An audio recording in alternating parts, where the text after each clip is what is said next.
Relations Manager, Quality Toyota. I also do training. I also do, you name it, I do it. So I'm a jack of all trades and a master of most of them. All right. I want to welcome you here. I want to tell you that going for the Gordon Automotive Group is probably one of the greatest car organizations there is to join. Not only do we believe in taking care of the customer and doing it right the first time, we also believe in giving back to the community. Mr. Bud Gordon has started 2 or 3 foundations that are still alive and running today that we're very proud of. One of them is the Quality West Wing Oval Office Tours. Excuse me. About 15, 16 years ago, Bud was helping his youngest daughter, who was in the 11th grade, and a couple of her girlfriends study about government. One thing became quite apparent. The 11th graders know nothing about government, and there was nothing around here to study government except for the Nixon Library, and that just covered the Nixon year. So we're in the process of building our corporate center over here and building Uncle Bud's, and we did it with a vision. We found out that 90 to 95% of the people in California never get back to Washington, D.C. So when we built the corporate center, we did it with a purpose. We did it with the intention of teaching kids about government. So what we did is we put in a TV room, a presidential hallway, a computer lab, a Washington, D.C. hallway, and then we built a replica of the Oval Office. So just so you know how it goes when the kids first get here, in fact, we've had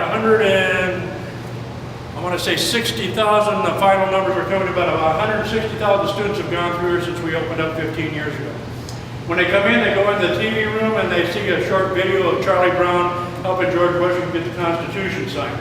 I learned something right there. I didn't know Charlie Brown was that old, but you know, that wasn't right. So then after that, we bring them down into groups of 10 or 15. 15 will go into the computer lab. We've got a computer lab that's almost a virtual reality computer where the kids log on, become president of the United States, and they start doing presidential things like running for re-election.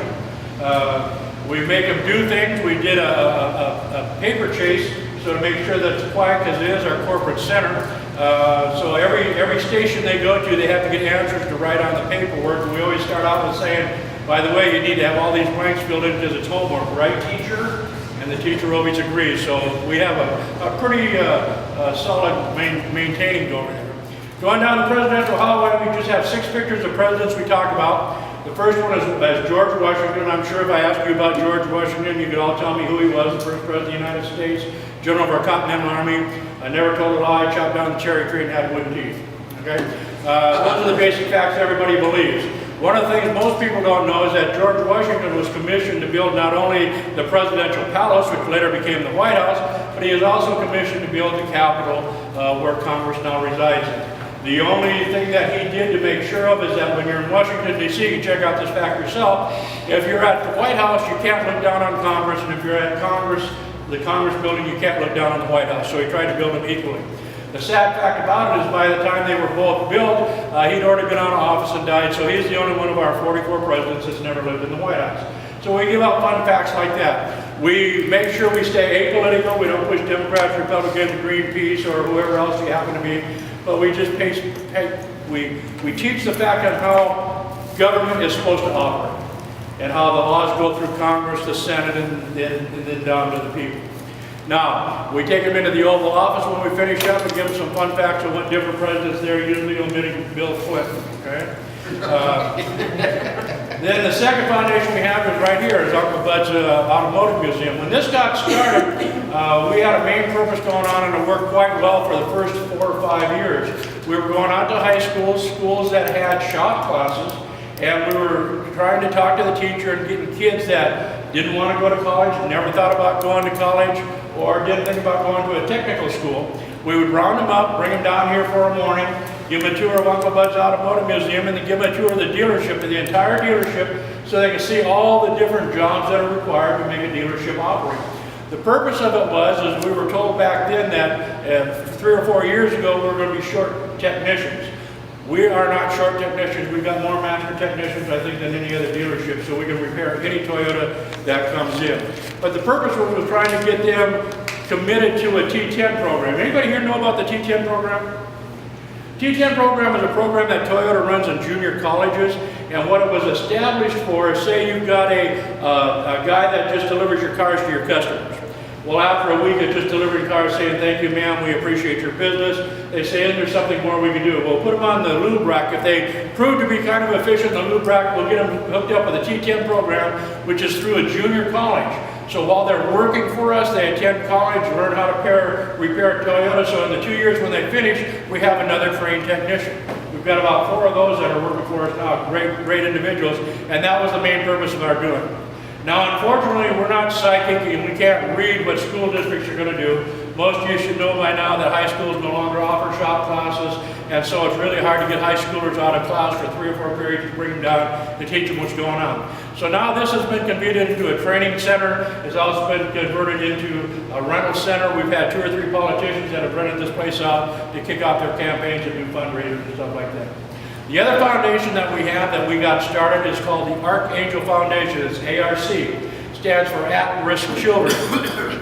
About 12 years ago, we had a giveaway here at the dealership. Anybody came down and test drove a new Toyota, we gave them a brand new leather soccer ball with all the flags of all the worlds that play soccer on it.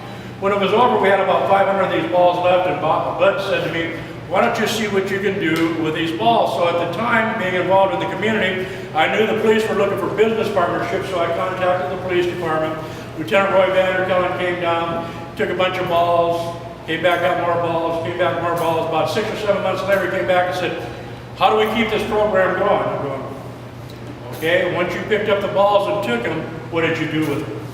I didn't know. Well, what they were doing is they were carrying them in the trunks of their squad cars. Whenever they saw a group of juveniles, they would stop and talk to them. As long as the kids didn't flip them off, give them a bad time, whatever, they would give them a soccer ball. Well, during the 6 or 8 months that they were doing this program, they discovered a couple things. One, the attitude of the juveniles in town changed towards police officers. In fact, now they were running down the police officers trying to get the balls, and it was going so well that the police officers actually came up with their own trading cards, and so the kids were eager to get those. They learned that the kids had quit ditching school. A lot of the juvenile delinquency that was being caused in town had quit. Found out we had an extra set of eyes on the street. One of the sergeants stopped and talked to some kids that he'd seen before. Said, anything unusual happened in your neighborhood? And one kid said, yeah, the yellow house down the street there. He says, it's weird. He said, we had some new people moving in there. It seems like every other day or 5 or 10 minutes there's a car pulling in there and leaving.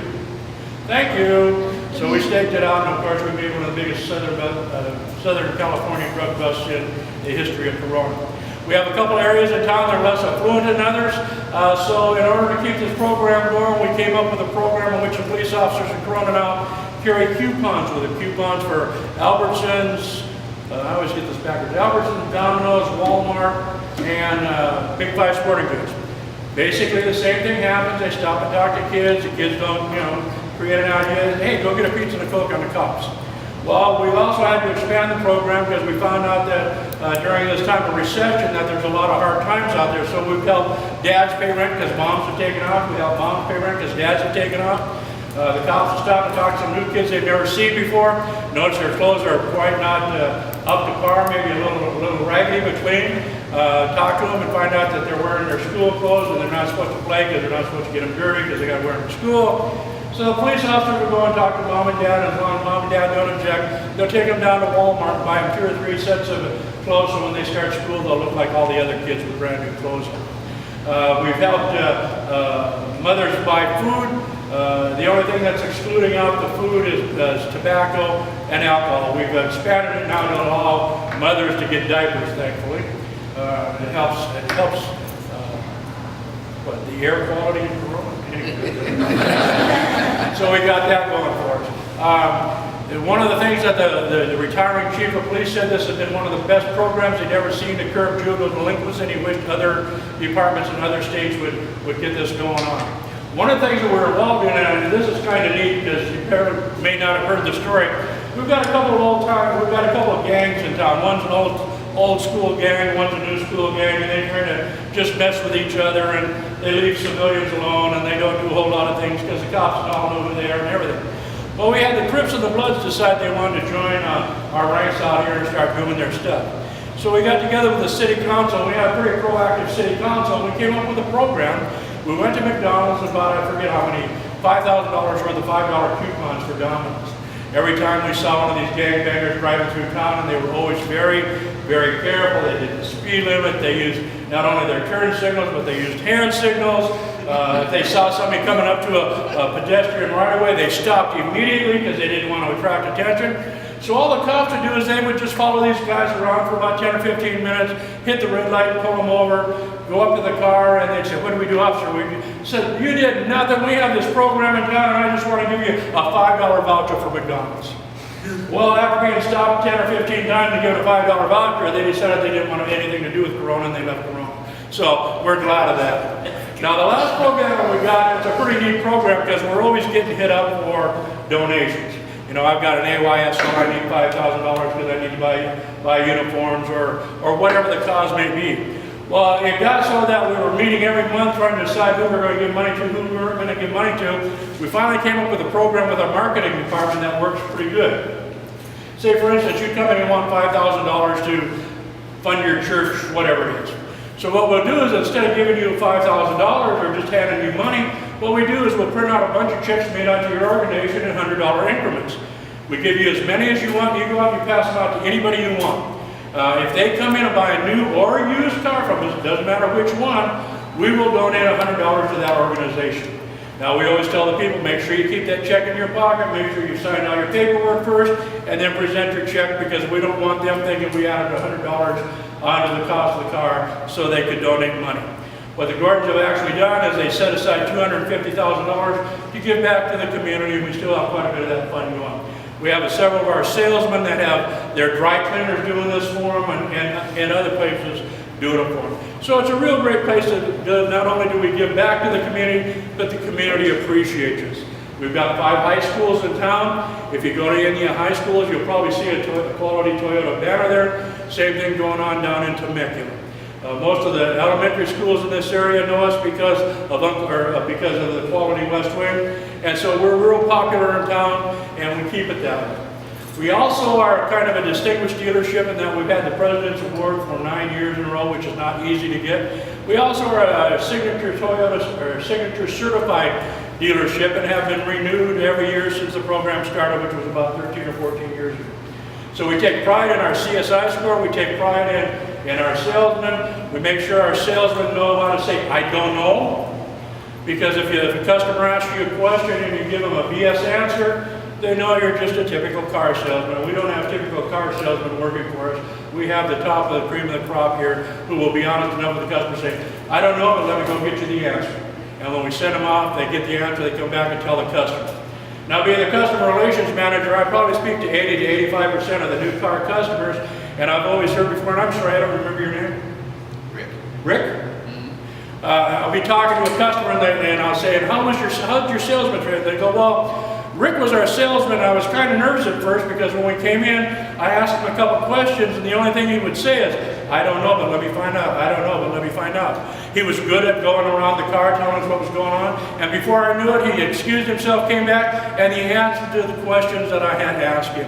Rick's the best guy I ever met. At least he was honest enough with us to say, "I don't know," but went and found the correct answer.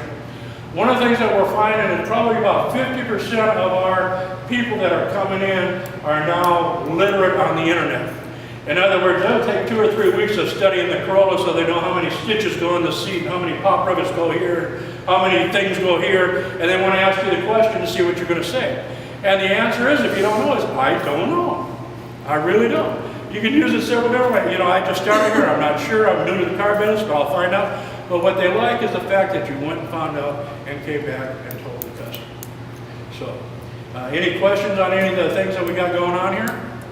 If you get hired, I would assume you're going to find this a great place to work. We have many people that have been here a number of years. I've been here